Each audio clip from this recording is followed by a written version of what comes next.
Please hit the subscribe button for more stories like this. Your support helps share more real-life lessons and powerful stories. I learned early that love in my family wasn't shared equally. My brother Ryan was the golden one, loud, confident, and always praised for doing the bare minimum. I was the quiet one, the girl who got straight A's but was somehow never enough. When I brought home trophies from debate club, Mom would smile politely and say, "That's nice, Emily, but Ryan just won his basketball game." Dad would beam at him like he'd conquered the world. It didn't matter what I did. In their eyes, Ryan could do no wrong. The night it really sank in, I was 15. I overheard Dad say, "Ryan's going places. Emily will probably just settle for something small." My chest tightened, but I didn't cry. I promised myself that one day I'd make them eat their words. Not with anger, but with success. I didn't know how yet. But I knew I wouldn't stay invisible forever. By high school I had learned to fade into the background. Ryan's friends teased me constantly, calling me Miss Perfect. Even Mom laughed sometimes. I spent my time in the library or sketching in my notebook. Art was my escape, the one place where I felt in control. Ryan, on the other hand, was everyone's favorite. When he crashed Dad's car, they bought him another one to stay safe. When I asked for new paint supplies, Mom said, "We can't waste money on hobbies." Still, I stayed quiet. I helped around the house, took care of chores, and never talked back. On Ryan's 18th birthday, they threw him a huge party. For mine, small dinner at home.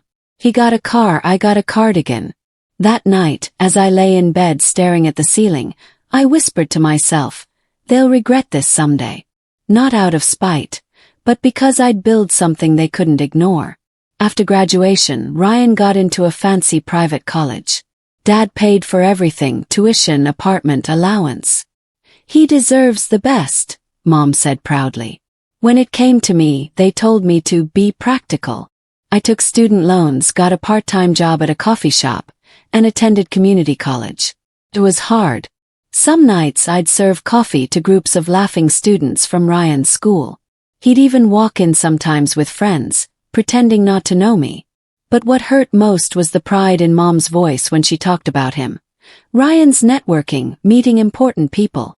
Meanwhile, I taught myself digital art and design on an old laptop. I posted my work online at night after my shifts. Slowly, followers began to grow. A small brand reached out asking for a logo. It wasn't much money, but it was something mine. Every success felt like a secret victory, one that I didn't need to share with them. Not yet. Ryan dropped out of college after his second year.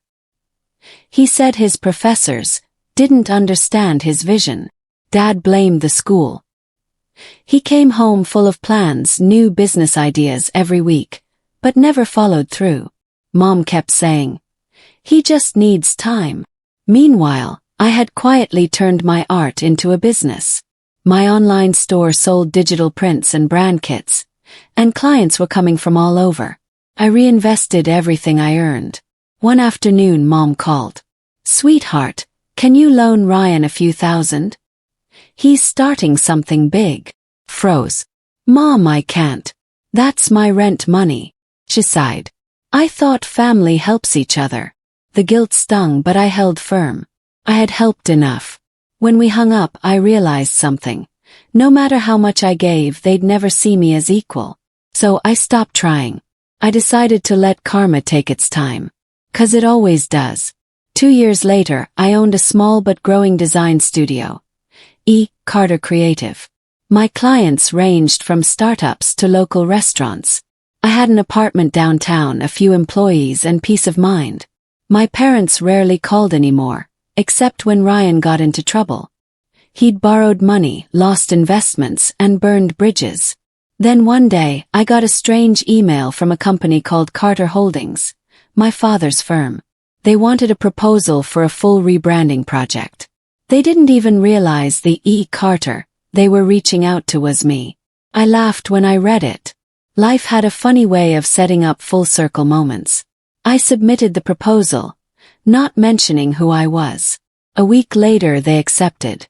And just like that, my company was hired to redesign the image of the very people who'd spent years doubting me.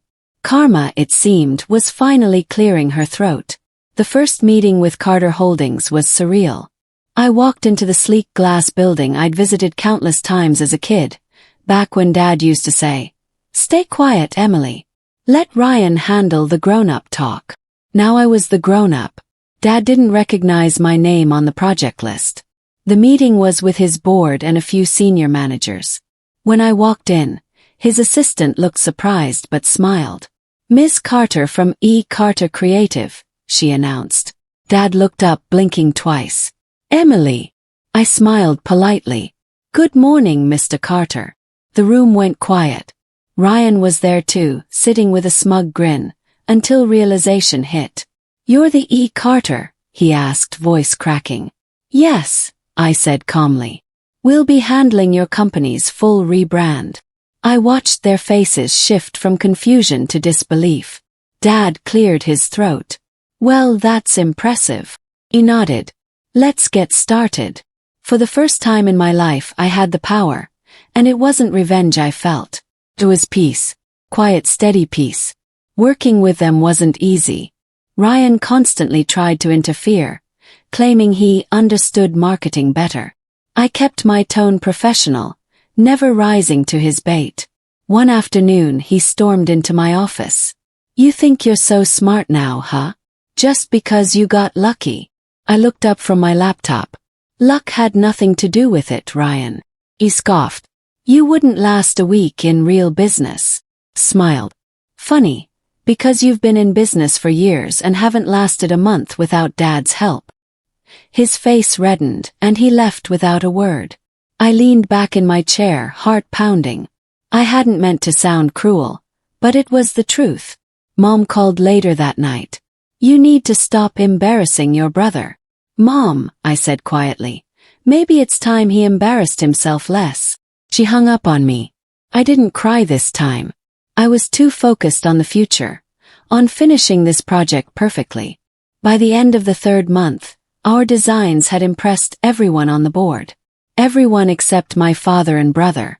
At the final review meeting, one of the investors said, "This new brand concept could save Carter Holdings. E. Carter Creative has done outstanding work." Dad forced a smile.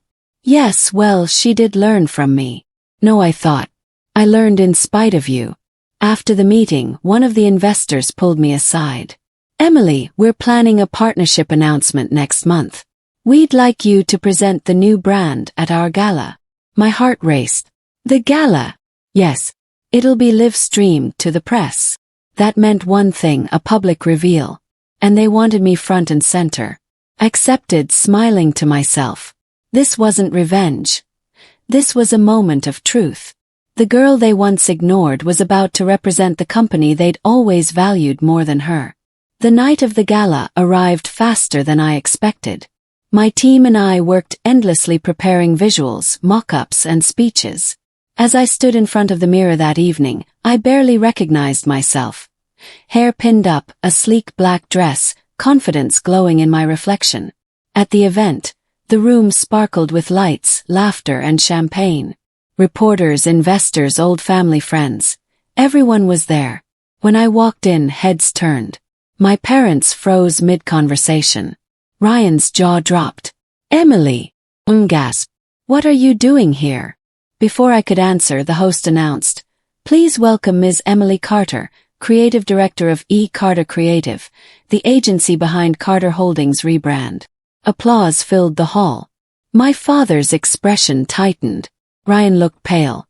I stepped onto the stage, smiled at the audience, and began my speech. This brand is about resilience, about rediscovering strength after being underestimated. Every word was true. And every word was for them. The presentation went flawlessly. The audience clapped, investors cheered, cameras flashed. I caught a glimpse of my father, stiff, uncomfortable, pretending to smile. Mom's eyes shimmered with something between pride and guilt. When I stepped down, an investor shook my hand. "Brilliant work, Ms. Carter. Your vision is exactly what this company needs." "Thank you," I said, glancing at Dad. I'm glad I could give back to the family business. Ryan scowled, whispering, You think you're better than us now? I looked him straight in the eye. No, Ryan. I just stopped believing I was less. He didn't have a response. As the night ended, a journalist approached. Can we feature your story? The young designer who rebranded her own family's company? I smiled softly. Sure. Just make sure the headline says, Karma comes full circle. Because it had beautifully. The next morning, social media was filled with clips of my speech. People praised the new brand and called me the daughter who saved Carter Holdings. But at home, things weren't so cheerful. Mom called, her voice tight. Emily, your father's upset. You made him look weak in front of everyone. Mom, I said, trying to stay calm. I just did my job. He built that company from scratch, she snapped. You owe him respect. I gave him my respect for years, I said softly. And he never saw me. There was a long pause. Then she whispered, You shouldn't have embarrassed your brother. That was it. Not one word about being proud of me. When the call ended, I just sat there, staring at the city lights through my window. Why was it that no matter what I did, it was never enough? But this time, I wouldn't let their disappointment break me. I had built something of my own. Something real. 2 weeks later, I got an email from one of the company's major investors, Mr. Blake. Emily, it read, I'd like to discuss a long-term contract with your agency. That meeting changed everything. Mr. Blake told me he planned to acquire a large portion of Carter Holdings. I want your creative agency to handle all branding after the transition, he said. I blinked in surprise. You're buying my father's company. He smiled. Let's just say. Soon it won't be your father's. I didn't know what to say. When the news broke a month later, it hit my parents like a storm. Carter Holdings was being acquired. Dad called me in a fury. You knew about this, didn't you? I found out recently, I said truthfully. But maybe it's time the company had new leadership. You're betraying your family, he yelled. No, I whispered. I'm saving it. And deep down I meant every word. When the deal was finalized, Dad lost his position as CEO. Ryan, of course, blamed me. You ruined everything, he shouted when he stormed into my office one afternoon. I didn't ruin it, Ryan, I said quietly. You and Dad did years ago. He laughed bitterly. Oh, so this is revenge. I shook my head. No. It's growth. You should try it. He glared at me and left, slamming the door behind him. Later that night I got a message from Mr. Blake. Congratulations, Emily. We want you to stay on as brand consultant for the new company direction. I couldn't believe it. Me, the forgotten daughter, was now shaping the future my family had once shut me out of. Still, I didn't feel proud. Felt empty. Because the people I'd wanted to make proud would never truly see me. And maybe that was the lesson I needed all along. The next time I saw my parents was at a charity dinner. Mom smiled awkwardly when she spotted me. Dad barely nodded. But as the evening went on, more and more people came over to congratulate me. Your work with Carter Holdings is incredible, they said. You're the reason it's thriving again. I saw Mom's eyes flicker with something like regret. Dad just stared into his glass. After a while I decided to walk over. Hi, Dad, I said softly. He looked up, his face tired. You've changed. I had to, I replied. You taught me that only Ryan mattered. He sighed. We just wanted him to succeed. And you didn't think I could. He didn't answer. I smiled sadly. It's okay. I don't need your approval anymore. As I walked away, I felt a strange sense of calm. For the first time, I wasn't chasing their love. I was standing in my own power. The next morning, I woke up to a message that made my heart ache. It was from Mom. We're proud of you, Emily. We just didn't know how to show it before. I stared at the screen for a long time. Then another message came.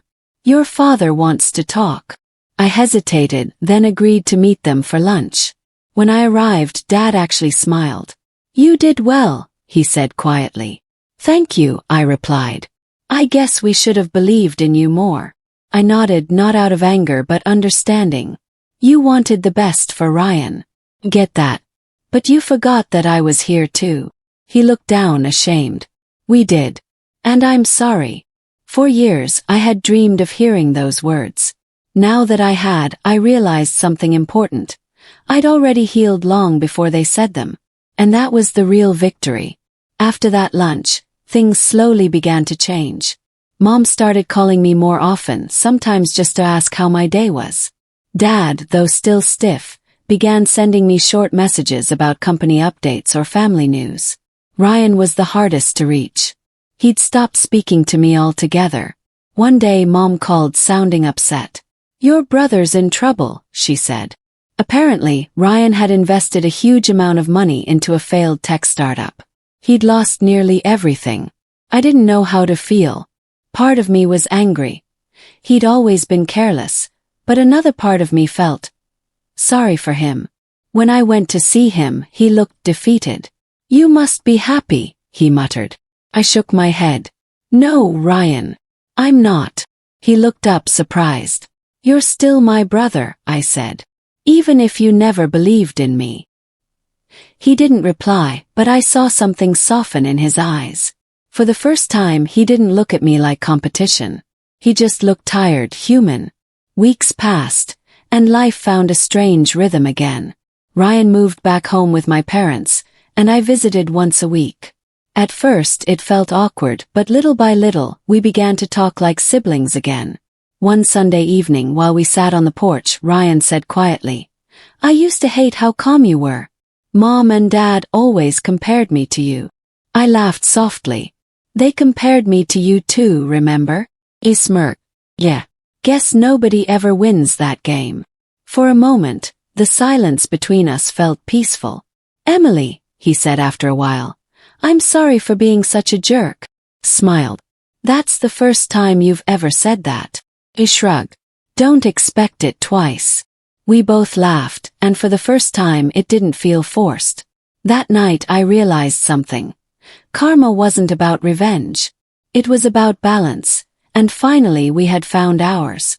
Months later, Carter Holdings officially rebranded under the new leadership. I was invited to speak at the launch event. As I stepped on stage, I looked out at the crowd. Investors, journalists, old employees. And there, in the front row, sat my parents and Ryan. I smiled, steady and sure. This company was built on family, I said into the mic. But family isn't just blood. It's trust, respect, and belief in one another. The audience applauded. After the event, Dad came up to me, his voice thick. You spoke beautifully. Mom wiped her eyes.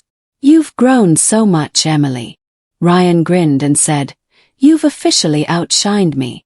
I laughed. About time, don't you think? We all chuckled, and for once it didn't feel fake. It felt real, like maybe this family still had a chance to heal. That night, I sat alone in my apartment, watching the city lights outside my window. I thought about how far I'd come, from the quiet, overlooked daughter to the woman who'd built her own name. I whispered softly, Thank you, Karma. Not for punishing anyone, but for teaching me patience, strength, and self-worth. My phone buzzed with a message from my mom. Dinner this weekend. Your dad's cooking. Smiled. That was new. Maybe life didn't give me the family I'd always wanted, but it had given me something better. The power to create peace on my own terms. And that, to me, was everything. A year later, things looked completely different. Ryan started working for my agency as a marketing director. Mom finally retired. Dad, surprisingly, became one of my biggest supporters, always bragging about me to his old colleagues. Sometimes I'd catch him looking at me with quiet pride. Never thought you'd be my boss one day, he joked once. Guess karma had plans, I teased. He laughed. Good thing it did. We weren't perfect, but we were trying. And every time I walked through the company doors, I remembered the girl I used to be, the one who stood outside her brother's celebration, feeling invisible. Now I was the one leading the way. And to everyone watching or listening to my story, I'll just say this. Never let anyone make you feel small. Please hit that subscribe button for more stories like this, because sometimes the sweetest revenge is simply becoming everything they said you couldn't be. A few months later, my parents invited me over for dinner. When I walked in, I smelled roasted chicken, my favorite. "Emily," Mom said, her face lighting up as she hurried to hug me. "You look beautiful." It still surprised me sometimes, how different her tone sounded now. Warm. Genuine. We sat down together, and the house felt peaceful. No tension, no comparisons, no cold silence. During dessert, Dad raised his glass. "To Emily," he said proudly. "The one who taught this family what strength really means." My heart swelled. For years I had dreamed of hearing words like that, but not like this. Now I didn't need them for validation. I was just grateful for the growth that brought us here. Ryan smirked playfully. "Yeah, to my boss/sister. I guess I turned out okay too." We all laughed, the kind of laughter that comes after storms finally pass. For the first time in years we felt like a family again. Later that night I sat with Mom in the living room. She looked older, softer somehow. "I used to think success was about control," she admitted. "About pushing you and Ryan to be perfect." He nodded. "You just wanted the best for us." "I did," she said, her eyes shining with regret. "But I was blind. You were strong in your own way, and I couldn't see it." I reached out and took her hand. "It's never too late to learn, Mom." She smiled, squeezing my fingers. "You're a better woman than I ever was." Those words hit me hard, not because they flattered me, but because they came from a place of truth. It wasn't about proving her wrong anymore. It was about forgiving her, and forgiving myself for carrying the pain so long. Ryan and I started spending weekends together, brainstorming ideas for new projects. One afternoon, as we worked in the office, he leaned back and said, "You know, Em, you're scary good at this." I laughed. "Scary good?" He grinned. "Yeah. You've got Dad's drive, Mom's instincts, and none of their pride." I raised an eyebrow. "That's oddly poetic for you." He chuckled. "Don't get used to it." Then he grew serious. "I mean it though. You changed us. You changed me." Hearing that from Ryan meant more than any award or title. Because for the first time I wasn't just the background character in my family's story. I was part of the heart of it. And that was more powerful than revenge could ever be. A few weeks later, I was invited to speak at a business conference about leadership and resilience. When I stepped on stage, I saw hundreds of faces looking up at me. Eager, curious, inspired. I took a deep breath and began. "When people doubt you, let them. Sometimes the silence of being overlooked is where you find your strength." I shared parts of my story, not out of anger but out of hope. When I finished, the crowd stood and applauded. I spotted my parents in the front row, both crying quietly. Afterward, Dad hugged me and whispered, "You made us proud, kiddo." And this time it didn't sound like an apology. It sounded like love. Today, when I look back, I don't see the pain anymore. I see the path, every unfair moment, every insult, every tear leading me here. Peace. Purpose. Karma didn't punish my parents or my brother. It opened their eyes. Mine. We learned the hard way that love isn't about favorites or expectations. It's about respect. Now, when my team asks about my success, I just smile and say, "It started when I stopped waiting for permission." Because that's the truth. No one gave me the chance I deserved. I created it.